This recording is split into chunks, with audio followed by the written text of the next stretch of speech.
इन हालात का, तंगदस्ती, महंगाई, गुर्बत, अफलास, जिस तरफ जाओ बंदे को जो है वो मायूसी, नाउमीदी और अंधेरा नज़र आता है। ज़िंदगी का चिराग बुझता नज़र आता है, रोशनी कहीं दिखाई नहीं देती। हल क्या है?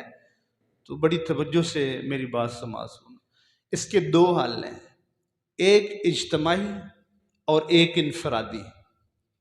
एक इज्तमाही बतौर कौम, बतौर उम्मत हल है जो कुरान पेश करता है, और एक इनफरादी हल है बहसियत मुसलमान, इंडिविजुअल, हम में से हर एक की जिम्मेदारी है, वो भी कुरान पेश करता है।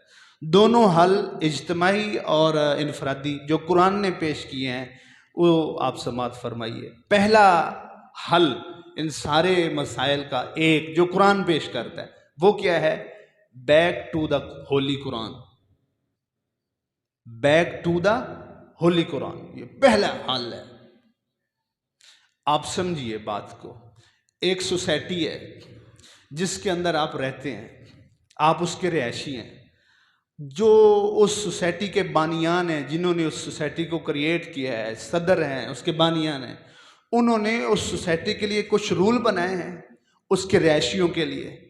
अगर आप लोग उस सोसाइटी के वज़ा करदा और बनाए गए रूल्स और कवानीन को फॉलो करते हैं, सारे लोग जितने भी सोसाइटी में रहते, बताएं सोसाइटी में कोई बिगाड़ होगा, कोई खराबी होगी, कोई फसाद होगा, कोई परेशानी होगी, अमन सुकून सब ठीक होगा ना? और अगर मुझे ये बताओ सोसाइटी का हर रहायशी अपने ही कानून बना के बैठा हो, अपने पास से ही उसने अपने उसूल वज़ा कर लिए हों, उसने अपनी ज़िंदगी की राहों को तय कर लिया, मैंने ये करना है, मैंने ये करना है, हर एक ने अपने, बताओ वहाँ अमन होगा, सुकून होगा, वहाँ हालात साजगार होंगे, खुशहाली होगी? नहीं होगी ना। यकीन करो दोस्तों, ये कायनात एक सोसाइटी है जिसकी छत आसमान है, जिसका फर्श ये ज़मीन है, और इसका खालिक और बानी एक है जिसको अल्लाह ताला की ज़ात कहा जाता है। और इस सोसाइटी के रहायशी कौन है? इंसान। और इसको चलाने के लिए जो रूल्स उस खालिक ने बनाए हैं उसको कुरान मजीद कहा जाता है। ये रूल्स हैं सोसाइटी के। दुनिया, उम्मत, कौम, एक मुसलमान कौम इस रूल्स को फॉलो नहीं कर रही, दूसरी कौमों को क्या कहना है? तो जब आप इन रूल्स को फॉलो नहीं करेंगे जो एक सोसाइटी के लिए अल्लाह ताला ने बनाए, तो बिगाड़ है, फसाद है। जितना मर्जी आप बजट ले आओ, कोशिशें कर लो, दिन रात मेहनत कर लो, तरक्की कर लो, महरीन लेके आ जाओ, बड़े बड़े फैसले कर लो, यकीन करो फसाद है, बेचैनी है, सुकून है, जिल्लत है, ख्वारी है, धक्के हैं। सिर्फ और सिर्फ एक हालत है, अगर आप चाहते हैं कि हमारी वही हालत हो जो इस्लाम के शुरू में है, तो फिर तुम्हें किताबुल्लाह की तरफ वापस आना होगा, फिर तुम्हें दीन की तरफ वापस आना होगा। और दीन सिर्फ दो चीज़ों का नाम है, एक कुरान और एक साहिब कुरान सैयदुल अंबिया सल्लल्लाहु। ज़हरी तौर पर साहिब कुरान हमारे यहाँ मौजूद नहीं है, लेकिन उन्होंने दुनिया से जाते वक्त उम्मत को कहा था कि मैं तो दुनिया से ज़हरी तौर पे जा रहा हूँ, लेकिन तुम्हें मैं ये किताबुल्लाह दे के जा रहा हूँ। अगर तुम इसके मुताबिक जिंदगी गुजारोगे, लन तदिल्लु अबदा, गारंटी देता हूं मोहम्मद, कभी भी तुम धक्के नहीं खाओगे, कभी भी धक्के नहीं खाओगे। तो हम कब हैं? बैक टू द कुरान, ये हल है सबसे पहला इज्तिमाई तौर पर। 1947 में पाकिस्तान बना था, और आपको याद है पाकिस्तान बनते वक्त लाखों करोड़ों माओ ने इज्जतें दी, बहनों ने इज्जतें दी, खून पानी की तरह बहा। क्यों? हमने अल्लाह से वादा किया था कि या अल्लाह पाकिस्तान दे दे, हम इस पाकिस्तान की ज़मीन पर इस्लामी उसूलों के मुताबिक ज़िंदगी गुजारेंगे, और उसी पर हम, ये अल्लाह से वादा किया। दुनिया की ज़मीन पर कोई ऐसी ममलिकत वजूद में नहीं आई जो एक नज़रिए की बुनियाद पर हो पाकिस्तान के अलावा। आप मुझे बताओ 70 से ऊपर साल हो गए हैं, क्या जो अल्लाह से हमने वादा किया था पूरा किया है? बल्कि पूरा करना तो दूर की बात, उसके उल्ट हम तो यहां तक अल्लाह के वादे को पूरा करना तो दूर की बात, उसके वज़ा करदा रूल और उसूल को नाफिज करना तो दूर की बात, हम तो अल्लाह के मुखालिफ मैदान में उतर आए, या अल्लाह तेरी और हमारी जंग है। क्या अल्लाह ने कुरान में नहीं फरमाया फादनु बिहर्बिम मिन अल्लाह, सूद लेने देने वाले की अल्लाह से जंग, ऐलान अल्लाह ताला का है ही नहीं। हम क्या कहते हैं, एक हमारा सरकर्दा सरबरा अदालत में जाके कहता है सूद को हलाल किया जाए, इसके बगैर मईशत नहीं है। ये एक पहलू है, सारे पहलुओं को इसी तरह देखो। क्या मिन हैसुल कौम हम मुजरिम नहीं है कि जिस वादे पर हमने ये मुल्क लिया था क्या उसी वादे पर रखा हुआ है? बैक टू द कुरान, ये हल है इसका, इसके अलावा कोई हल नहीं है। और ज़रा मुआशी तंगी, महंगाई और बेरोज़गारी और ये गुर्बत और अफलास, ज़रा इस पर दो आयतें आप समात फरमाएं, दिल को तशफ़ी होगी, ठंड पहुँचेगी। कुरान के हवाले से किताब, दो आयतें।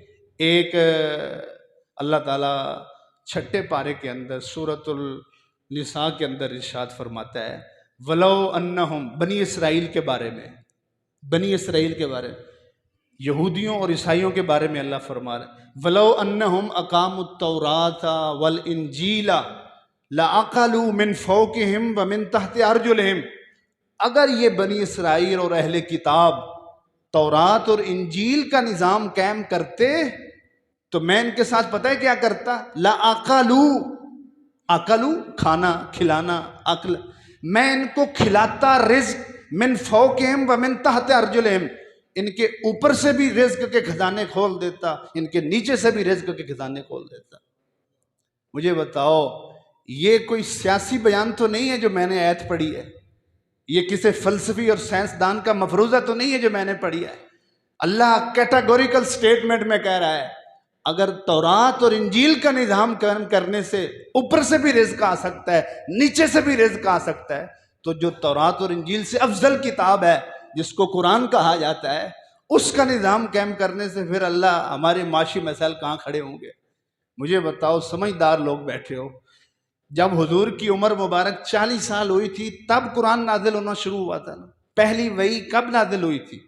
जब हुजूर की उम्र मुबारक 40 साल है। फिर 23 वर्ष तक कुरान उतरता रहा। जब हुजूर की उम्र मुबारक 63 वर्ष हुई तो आप दुनिया से ले तशरीफ ले गए, कुरान ख़त्म हो गया। 23 वर्ष हुजूर की ज़िंदगी में कुरान रहा ना, ज़ाहिरी तौर पर 40 से 63। फिर उसके बाद अबू बकर आए 2-2.5 साल, फिर हज़रत उमर आए 10 साल, फिर हज़रत उस्मान आए 12 साल, फिर हज़रत अली तशरीफ़ लाए 5 साल तकरीबन, फिर इमाम हसन तशरीफ़ लाए, तो ये 30 साल बनते हैं। खुलफा का जो ज़माना है वो कितना है? 30 साल। और हुजूर की ज़िंदगी में कुरान शुरू से लेकर आखिर तक हुजूर की कितनी उम्र के साल हो गए? 23 वर्ष। 23 वर्ष और 30 साल कितने हो गए? 53।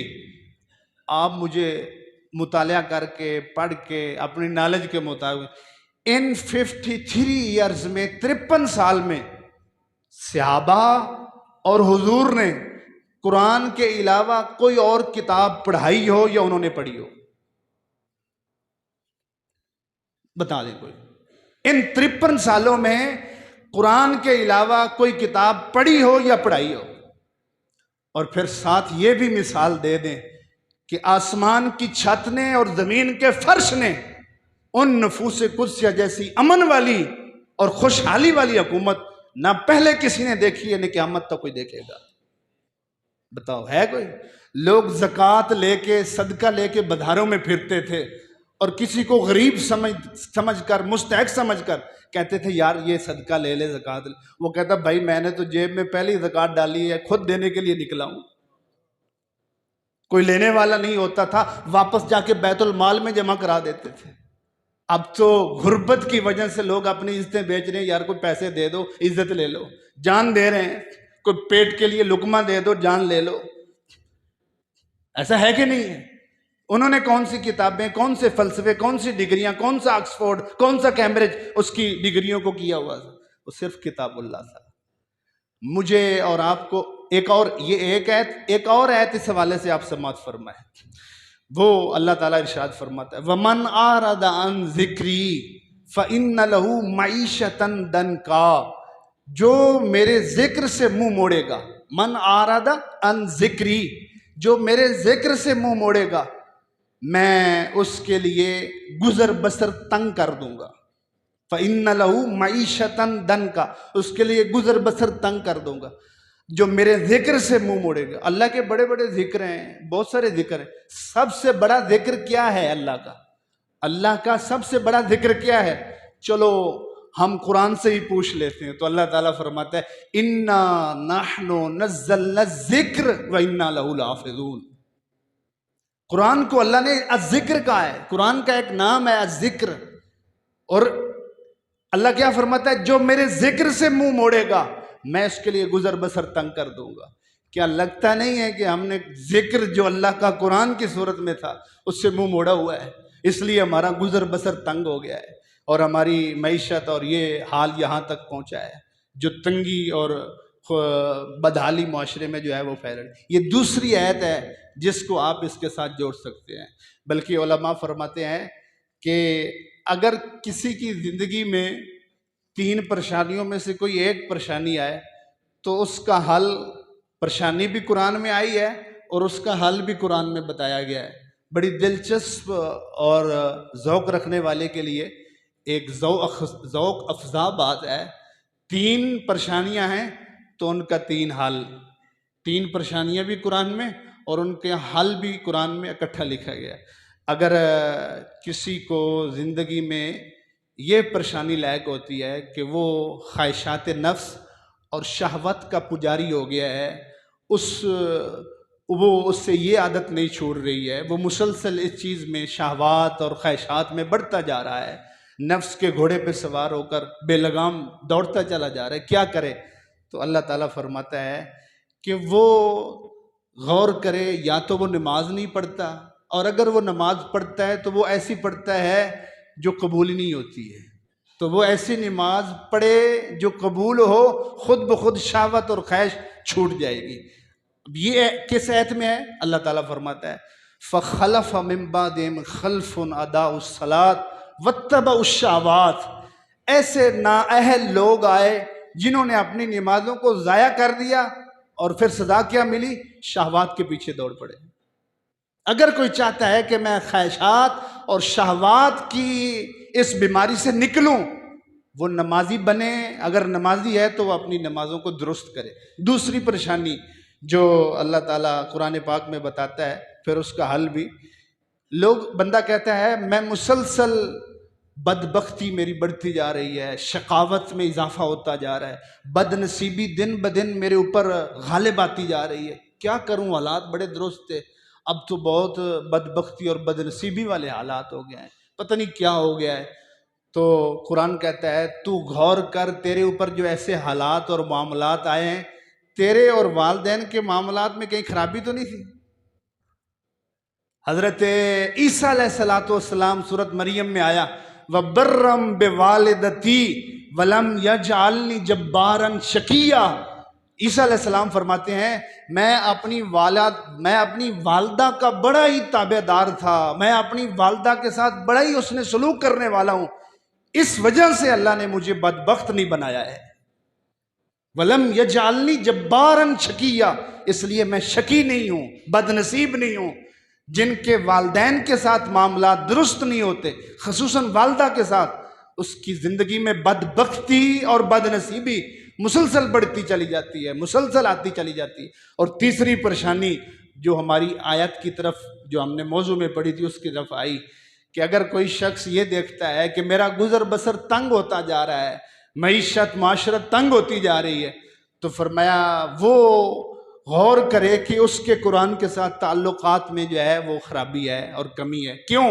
वमन आरादा अन जिक्री, जो हमारे कुरान और अज़िक्र से मुंह मोड़ता है, फ़इन्न लहू मईशतन दन का, हम उसके लिए जो माशरत है उसको तंग कर देते हैं और वो तंगी में चला जाता है। तो ये 2 आयतें मैंने पढ़ी जो इस तरफ हमें राग़िब करती हैं कि बैक टू द कुरान, दोबारा दीन की तरफ आना पड़ेगा, इस्लाम की तरफ आना पड़ेगा, कुरान की तरफ हमें आना पड़ेगा। अच्छा, बहुत सारे ज़हन जब मैं ये बात करता हूँ या ये बात की जाती है कि यार उम्मत को वापस कुरान के निज़ाम, इस्लाम के निज़ाम, दीन के निज़ाम की तरफ आना चाहिए, तो बहुत सारे जो ज़हन है ना वो इनको मामूली समझते हैं कि ये एक अजीब सी बात है, कुरान की तरफ आओ, दीन की तरफ आओ, तो फिर ठीक है, सवाब, नेकी, इबादत, जन्नत वो है, तो खाना पीना, रिज्क, रोजी रोटी, मईशत, इसका क्या बनेगा? ये कुरान, वो ये ज़हन, ये बात सुनकर जहनों में ये बात क्यों आती है? ये उन जहनों में ये बात आती है, उन जहनों में ये व्यूज़ आते हैं और नजरिया आता है, क्योंकि हम बतौर उम्मत कुरान को पता क्या समझते हैं कि वो तो एक किताब तिलावत है, कि इसका एक हर्फ पढ़ो तो 10 नेकियां मिलती। कुरान तो सिर्फ एक किताब वजीफ़ा है, उसकी फ़लाँ सूरत का वजीफ़ा, फ़लाँ आयत का वजीफ़ा। कुरान तो सिर्फ एक दम दरूद वाली किताब है, फ़लाँ आयत पढ़ो तो शिफा मिल जाएगी, फ़लाँ आयत पढ़ के दम करो, फ़लाँ सूरत पढ़ के दम करो। हम समझते हैं कि कुरान पाक एक किताब शिफा है, सिर्फ जिसकी फ़लाँ आयत पढ़ो तो फ़लाँ बीमारी के लिए, फ़लाँ सूरत फ़लाँ बीमारी के लिए। कुरान पाक सिर्फ एक किताब बरकत है, फ़लाँ सूरत पढ़ने से फ़लाँ काम में बरकत आ जाती है, फ़लाँ आयत पढ़ने से फ़लाँ काम में बरकत आ जाती है। कुरान पाक सिर्फ एक इसाले सवाब की किताब हम समझते हैं। कोई नहीं मर रहा, उसकी जान आसानी से नहीं निकल रही, ज़रा उसके पास सूरत यासीन पढ़ो, थोड़ा मरना आसान हो जाएगा। इकबाल फरमाते हैं, बआयतशतुरा जुज़िए कारे नेस्त, कि यासीन ऊँ बअसां बमीरी। इकबाल फरमाते हैं, कुरान पाक की आयतों से इसके अलावा तुझे कोई सरोकार नहीं है कि तू उसकी मुख्तलिफ सूरतें यासीन वगैरह लेके मरने वाले के पास पढ़ता है ताकि इसकी जान आसानी से निकल जाए। और जो मर गया है उसके लिए ढेर से ढेर कुरान पढ़ो, कब्र पे जाके पढ़ो, ख़त्मों में पढ़ो, चलीसवें में पढ़ो, इसाले सवाब करो। बस हम कुरान को इसी दायरे में रह के समझते रहते हैं कि ये इसाले सवाब की। यकीनन इसमें कोई शक नहीं है, कुरान पाक पढ़ने से सवाब मिलता है, एक एक हर्फ पर 10 नेकियां मिलती हैं, बरकत मिलती है, शिफा मिलती है, सब कुछ मिलता है, मरने वाले को फ़ायदा होता है। लेकिन मुझे ये बताओ कि खालिक ने मखलूक के लिए ये जो एक किताबुल्लाह नाजिल की थी, मकसद क्या था, पर्पस क्या था? अल्लाह ने खुद बयान किया, इन्ना अंज़लनाहु इलैकल किताबा बिलहक़ लितहकुम बैनन नास। मैंने ये किताब इसलिए आप पर नाजिल की थी ताकि तुम अपनी जिंदगियां इस किताब के मुताबिक गुजारो। ये एक किताब हिदायत है, ये एक किताब कानून है, ला की किताब है। क्या हमने कुरान को हिदायत की किताब समझा है, किताब जिंदगी समझा हुआ है? क्या हमने कुरान को एक कानून की किताब समझा हुआ है? नहीं समझा ना। तो जब तक हम कुरान को किताब कानून, किताब हिदायत, किताब जिंदगी नहीं समझेंगे, तब तक हमें वो फवायद नहीं हासिल होंगे जो हमें ये आयतें बता रही हैं कि तुम्हारी मईशत, मामलात, माशरी, मशर्ती सब ठीक हो जाएंगे। वो तब जाके ठीक होंगे जब हम इसको किताब कानून समझेंगे, किताब हिदायत समझेंगे। आप ये बात ध्यान में रखें, कुरान पाक के एक हुक्म जिसको हुदूदुल्लाह कहा जाता है, चोरी करने की हद ये है, ज़ना करने की हद ये है, कुरान पाक में उसकी लेजिस्लेशन है, पूरे कवानीन बयान हुए हैं। एक अल्लाह की हद और हुक्म जो जुर्मों की सज़ा कुरान में लिखी हुई है, अगर ज़मीन पर नाफिज की जाए ना, और एक दफ़ा अल्लाह की हद लगे, हदीस पाक में आता है, आप सल्लल्लाहु अलैहि वसल्लम इरशाद फरमाते हैं, 40 दिन आसमान से रिज़्क उतरता रहे, मुसलसल 40 दिन आसमान से रिज़्क उतरता रहे। वो जितना 40 दिन में आसमान से रिज़्क उतरना है ना, वो थोड़ा होना है। एक दफ़ा अल्लाह का हुक्म और हद जो कुरान में बयान हुई है, अगर कानूनी तौर पर माशरे में एक दफ़ा उस पर अमल किया जाए तो 40 दिन में जो रिज़्क उतरता रहा, उससे ज़्यादा अल्लाह ताला उनकी ज़िंदगी में और उनके माल में बरकत नाफिज कर देता है। और ऐसा होगा, हज़रत ईसा अलैहिस्सलाम तशरीफ़ लाएंगे जब, और वो दुनिया में जिहाद करेंगे तो इस किताबुल्लाह को नाफिज करेंगे। उस वक़्त कानून की किताब कौन सी होगी, ला कौन सा होगा? सिर्फ कुरान पाक। जब ईसा अलैहिस्सलाम तशरीफ़ लाएंगे और उसका निफाज करेंगे, और ये जो बरकतें कुरान बयान कर रहा है, हदीस बयान कर, उस वक़्त ज़हूर होगा। ये हदीस में आता है, एक अनार, उस वक़्त इतनी बरकतें होंगी, एक अनार जो कि 10-10, 20-20 बंदे के लिए काफ़ी हो जाएगा उसका खाना, और उस इतना बड़ा उसका साइज़ हो जाएगा, और उसका छिलका जो है वो इतना बड़ा होगा कि उसके साए में लोग बैठ सकेंगे। बड़ी मुज़ाक़ा खेज़ हमें बातें लग रही हैं।